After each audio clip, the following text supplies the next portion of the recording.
Ano po ba yung concept ng peking kaibigan? I-explain ko sa inyo ngayon. Alam naman natin na marami tayong naging kaibigan nung preschool, nung high school, nung grade school, nung college, nung postgrad, sa trabaho.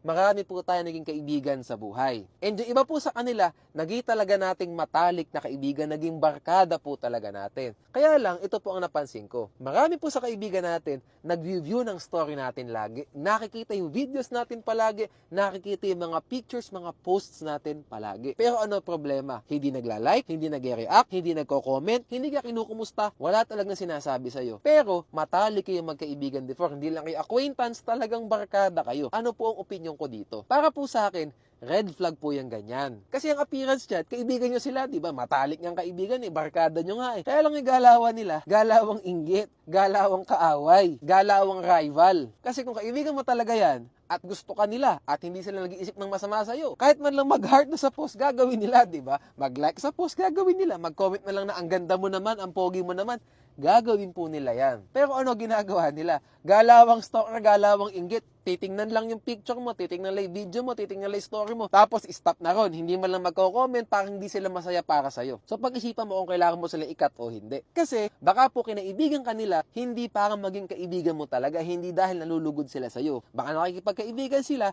kasi inggit sila sa'yo. Kasi feel nila kakompetensya kanila, kaya kanila kinakaibigan. Ang dialogue nila, keep your friends close but your enemies closer. So basically parang enemy ang tingin nila sa'yo, kakompetensya ang tingin nila sa'yo. So ang suggestion ko sa inyo, tingnan niyo mga ganyan yung kaibigan. Kung ganito po ang galawan, kasi para sa akin, hindi po talaga totoong kaibigan niya. Iba ang intensyon niya. Kasi tandaan nyo, kasi pag humirap ang buhay, pag medyo na down tayo sa buhay, nako, yan ang unang babaligtad sa atin. Kasi pag humirap ang buhay, medyo na down tayo, alam nyo mangyayari sa mga ganyang kaibigan. Yung mga kaibigan na yan, ang pagtatawa ng patay lalo. Sila pa po yung magda-down sa atin lalo, at sila po yung hindi tutulong sa atin para makaangat tayo ulit. Kasi nafe-feel good po sila na nagkaroon tayo ng failure. Nafe-feel good po sila na nagkaroon tayo ng rejection. Hindi po sila nagsisympathize, nag-empathize sa mga nangyari sa atin. Yan ang kailangan nyo i-watch out. Yan po ang kailangan nyo i-cut off sa buhay nyo. Ito lang naman po opinion ko.